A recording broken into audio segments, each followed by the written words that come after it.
with something. Just when I've got you, Chris Woodness is doing a tremendous job since he came across back to Northwest Dumfries. Maybe pass that message on, could you? Okay, thank you. Too many coming on now with us. We can't have a little private tete-a-tete, you know. Good morning, members, and welcome to this special meeting of full council. In line with our standing order, powers reserved to the council include the preparation and review of the scheme for community councils, and this has to be heard at a special meeting. This meeting is being live streamed and recorded, and the recording will be made available on the council website for public listening. Could I remind members to follow the good practice guide, which includes muting microphones and switching off your video when you are not addressing the meeting. Should you wish to contribute to any item, you should write "speak" in the Teams chat function, and you will be invited to speak in order. Should your question or issue have been raised by a previous speaker, please withdraw your request so that we deal with the business as efficiently as possible. The usual standing orders apply, including that any votes will be undertaken by roll call. If any member has to leave the meeting for any reason, can I remind you to either leave the Teams meeting by pressing leave for that period of time and then rejoining, or else, and this is probably easier, write "leave" in the Teams chat function and then join when you rejoin. And this will allow us to monitor member presence and ensure that the meeting is quorate at all times. Nick, can you provide the sederant indicating who is participating remotely, and any apologies, please?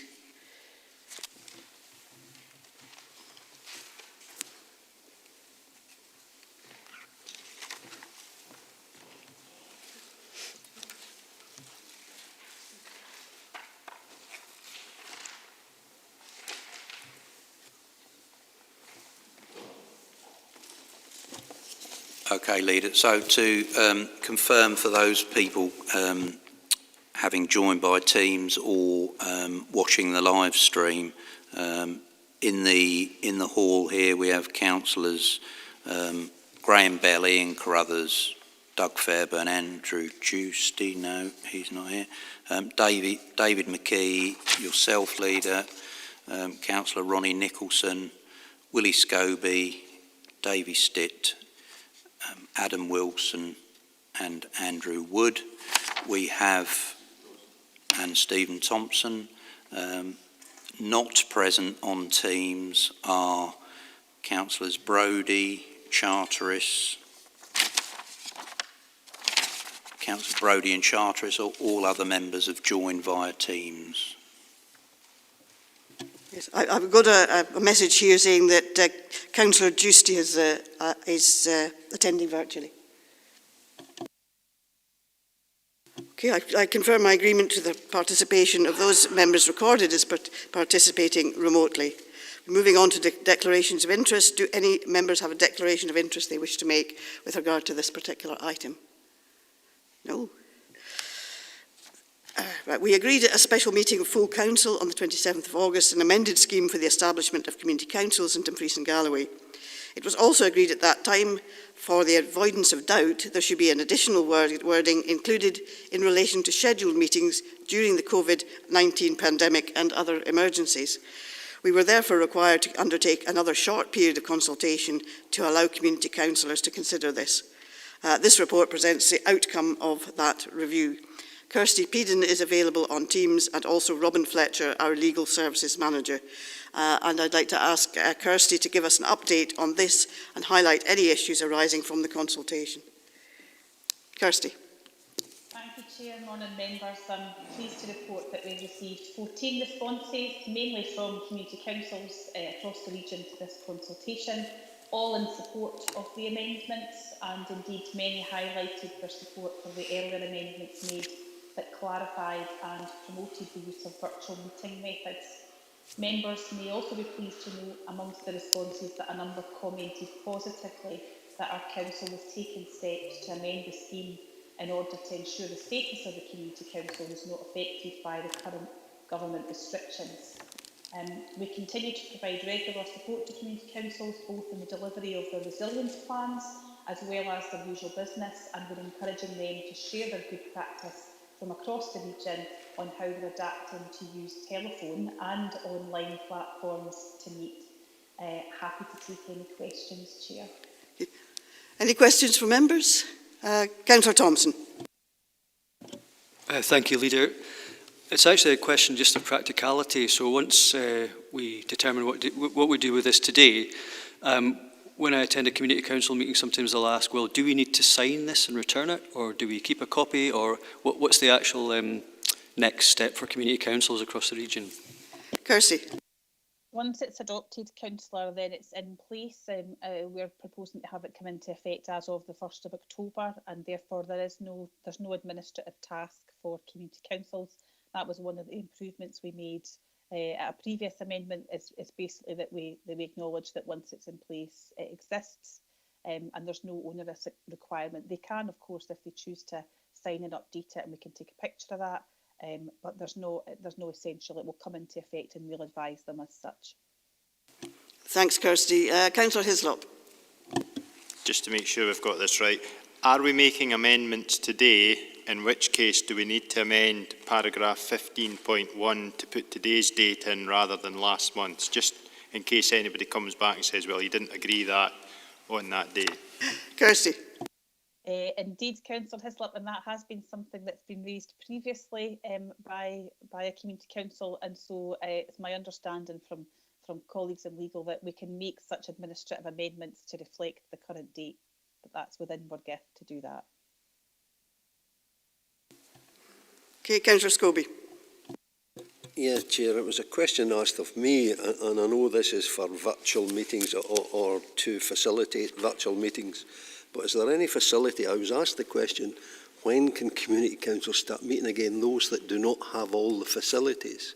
And I know it may be down to the Scottish Government in terms of who can meet and who can't meet, but is there any responsibility on us as the council, you know, in terms of those that do not have all the facilities so that they're able to meet? Kirsty. Thanks, Chair. Robin might want to come in this, but my view certainly has been that we are strongly advising them to follow the Scottish Government guidance, and that what we are promoting is virtual, and indeed this week one's been meeting using teleconferencing, and as long as that they can ensure that the public can make a contribution to that meeting, that they are in line with the scheme. We're certainly not promoting any type of meeting in person at this stage, but clearly it's my view that we cannot dictate that. We are merely promoting that they take their sort of civic leadership role seriously and don't meet in person. Okay, Robin, do you have anything to add to that?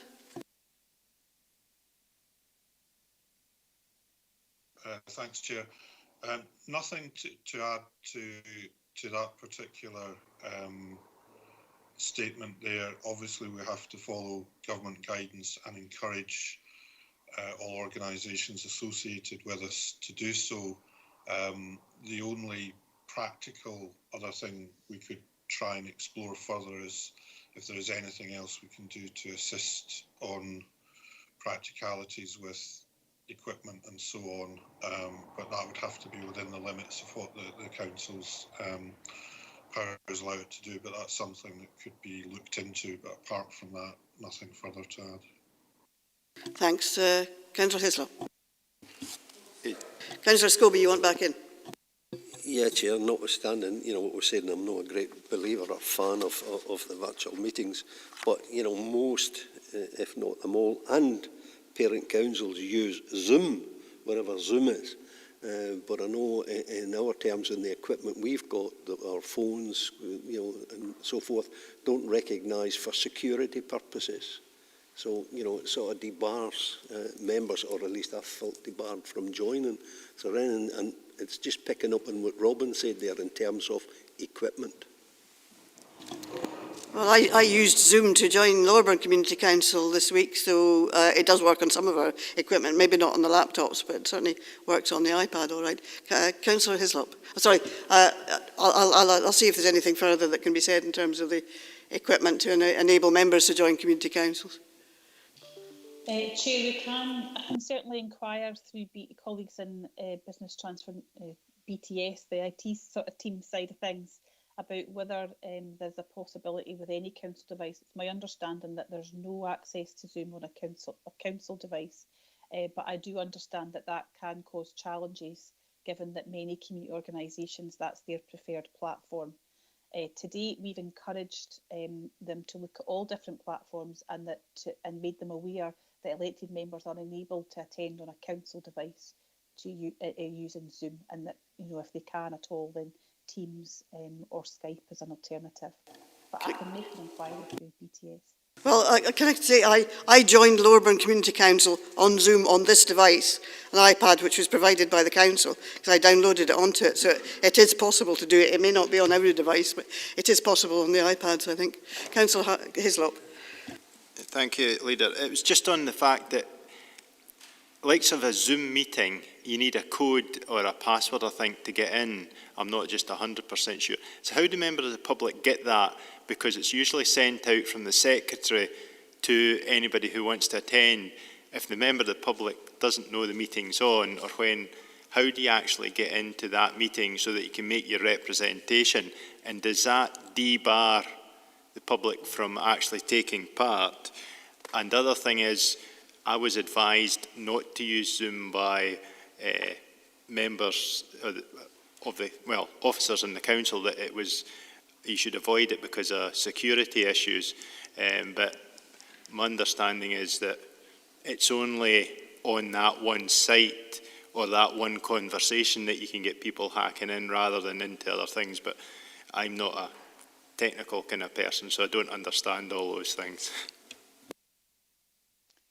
I don't know whether, I think it's probably a bit much to ask Kirsty and Robin to answer that, because that's really more of a technical issue that, and I think the issues for public attendance and so on, I mean, for example, in the case of Lowerburn Community Council, they put it on their Facebook page so that the members of the public know that it's happening, and members of the public can then, who want to attend, can then get the code to come in. But I think that's really more for the community councils to, maybe with advice from Kirsty, if they need the advice, to work out how to do that. Kirsty. Yeah, I mean, we're certainly, what we're doing is we're sharing the good practice that many community councils have in place. So often they promote their meetings and the links to their meetings, or the phone number of the secretary, for example, so that the people know how to get in touch to get the link to their online platform. And they can put that either in the shop, or if they've got other sort of community facilities notice boards in their local area. Many of them have, I have to say. They have been very creative. We had a community council recently that's going to use teleconferencing, that they don't think they can go as far as doing an online meeting, but they think that everybody does have access to a mobile phone, and they're going to use a particular system to use people coming into the meeting using their telephone. And again, they're promoting that through the local newsletter that they issue, and also on the notice board. So I think we're just trying to encourage them that where they have to meet, or where they feel it's important to meet, that they use whatever means they feel confident doing, and that they learn from each other as we go forward on how best to do that. Thanks, Kirsty. Councillor Wood. Thank you, Chair. It's with regard to co-opted community councillors, we have a situation where there's going to be one co-opted just shortly within our ward. Does this impact on the legitimacy of such a co-option taking place in this time? And the other point as well, we also have another community council that will be going through an election because they have disbanded at present. Once again, will that cover all aspects of another election? Kirsty. So for co-optees, as long as they're in line with the scheme, therefore as long as the public have access to any meeting and they follow the guidance that's in the scheme regarding co-option, then they're perfectly able to do that. And we've got a number across the region, as frequently happens, that are going through either the casual vacancy election process or who are co-opting members. In terms of the election, that is going to be slightly more testing for us, and really what we'll need to wait and see is whether it becomes a contested election, at which point we would need to go to a poll. But I think we're kind of working through the timeline with the Community Council on that, and we'll see where it takes us. Thank you. Councillor Dryber. Yeah, thanks very much, leaders. Maybe to help Kirsty out on this, I do believe, Kirsty, that there is a fund available for devices that perhaps people in the public can actually. Certainly, from my perspective, there has been devices available for children. There may be an opportunity to get from the Scottish Government the fund that's available there for community councils, as it is the closest sort of legal democracy in the towns and villages that are there. The person that advised me of this was from social work, and I can't remember off the top of my head what her name is, but I will try and get that to you as soon as possible. With regards information on Zoom and how you can actually copy and paste the Zoom meeting and then put it on your Facebook page and things like that. So hopefully helping Ivor with that one. Thanks. I don't have anything. I've got a message from Councillor Brodie. He was recorded as not being present. He's been having problems with his Wi-Fi. So, if there's no further questions, are we happy to agree 1 and 2? Okay, thanks. Okay, so there's no business deemed urgent due to the need for a decision. So therefore, that concludes this special meeting. And following a short recess, we shall reconvene the full council at 11 o'clock.